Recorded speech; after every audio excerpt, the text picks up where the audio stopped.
જય હિન્દ દર્શક મિત્રો, હું જમીલ પઠાણ. આપ જોઈ રહ્યા છો તીર સમાચાર. દર્શક મિત્રો, આજે કવાંટનો વિશ્વવિખ્યાત ગેરનો મેળો છે અને આપણે આવી પહોંચ્યા છે કવાંટના ગેરના મેળામાં. આપ જોઈ શકો છો મારી પાછળ આ એક ગેરૈયાઓની ટીમ છે, પડવાણી ગામની ટીમ છે. મહિલાઓ અને પુરુષો તેમના પારંપરિક પોશાકમાં સજ્જ થઈને એક સરખી થીમ સાથે પોશાકમાં તેમના જે પારંપરિક ઘરેણાઓ છે, પારંપરિક પોશાક છે તે પહેરી અને આ મેળાને માણવા માટે કવાંટના ગેરના મેળામાં તેઓ આવ્યા છે. આપ જોઈ શકો છો મહિલાઓ ખૂબ જ સારી રીતે સજ્જ થઈને તૈયાર થઈને તેમના જે આદિવાસી પોશાક છે, પારંપરિક ઘરેણાં છે, વસ્ત્રો છે તે તેમણે ગ્રહણ કર્યા છે. સોના અને ચાંદીના જે પારંપરિક ઘરેણાં છે તે તેમણે પહેર્યા છે અને આજે તેઓ આ ગેરના મેળામાં ઉમટ્યા છે. ત્યારે આપણે વાત કરીશું આ ટુકડી જે છે તેમની એક મહિલા સાથે. બેન, શું નામ છે તમારું? લીલાબેન અમરસિંહભાઈ. લીલાબેન, કયા ગામના છો? હું એમ પડવાણીની છું. આજે કવાંટનો ગેરનો મેળો છે અને તમારા ગામની ટીમ, મહિલા અને પુરુષોની બંને ટીમ આજે કવાંટના ગેરના મેળામાં પહોંચી છે. શું કહેશો? અમે એમ તો બહુ ખુશ છે આજે ગેરના મેળામાં આવ્યા છે એટલે. અમારી બધી ટુકડી, આખું ગામ અમારું અહીંયા છે, ભેગા થયા છે અમે હોળીનો આ ગેરનો મેળો ઉજવવા માટે. શા માટે તમે ગેરના મેળાને ઉજવો છો એ કંઈક તમને ખ્યાલ છે? અમારું પહેલાંના રીતિ રિવાજોથી પહેલાંથી આવી રીતના ઉજવતા આવે છે તો અમે પણ એને સાચવી રાખવા માટે ઉજવીએ છીએ. તમામ મહિલાઓ એક સરખા જે વસ્ત્રો છે તે ગ્રહણ કર્યા છે, પરિધાન કર્યા છે. કઈ રીતે તમને ખ્યાલ આવે છે કે ભાઈ તમે આજે આપણે આ વખતના ગેરના મેળામાં, એટલે દર વખતે આ જ થીમ હોય છે કે દર વર્ષે અલગ અલગ થીમ હોય છે?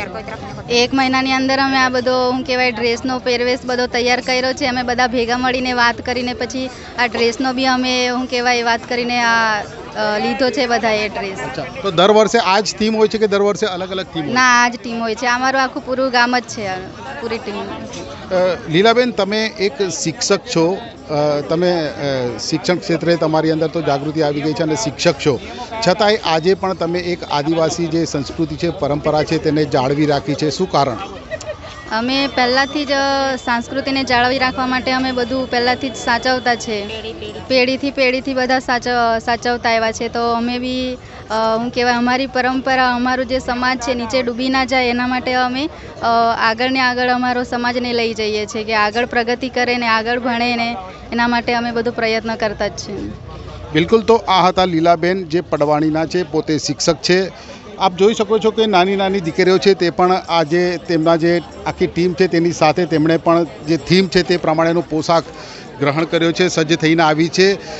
તેમનું કહેવું છે, તેમનું માનવું છે કે આદિવાસી સંસ્કૃતિ અને પરંપરા જે તેમની છે તેને જાળવી રાખવા માટે ભલે તેઓ જાગૃત થયા છે, આર્થિક રીતે, સામાજિક રીતે અને શૈક્ષણિક રીતે તેઓ સદ્ધર થયા છે, પરંતુ તેમની સમાજની જે સંસ્કૃતિ છે અને પરંપરા છે તેને જાળવવા માટે આજે પણ તેઓ તેમના જે પૂર્વજો કરતા આવ્યા છે તે પ્રમાણેની જે કંઈ પણ પ્રક્રિયાઓ છે, જે કંઈ પણ મેળાઓ છે, જે કંઈ પણ ઉત્સવો છે તેને આજે પણ તેઓ ઉજવતા આવ્યા છે અને તેમની નવી પેઢીમાં પણ તેનું સિંચન થાય, તેમની જે સંસ્કૃતિ છે, તેમની જે પરંપરા છે તે જળવાઈ રહે તેના માટે તેઓ તેમની નવી પેઢીને પણ આ સંદેશો મોકલતા હોય છે અને તેમની નવી પેઢીને પણ સાથે રાખીને આ ઉત્સવોને તેઓ ઉજવી રહ્યા છે.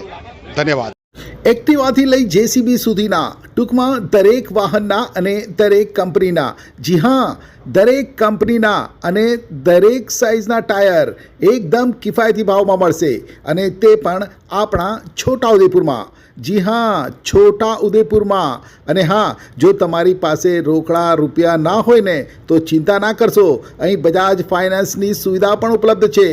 સરનામું છે Apex traders, silver spoon hotel સામે, triangle complex, highway road, Chhota Udepur.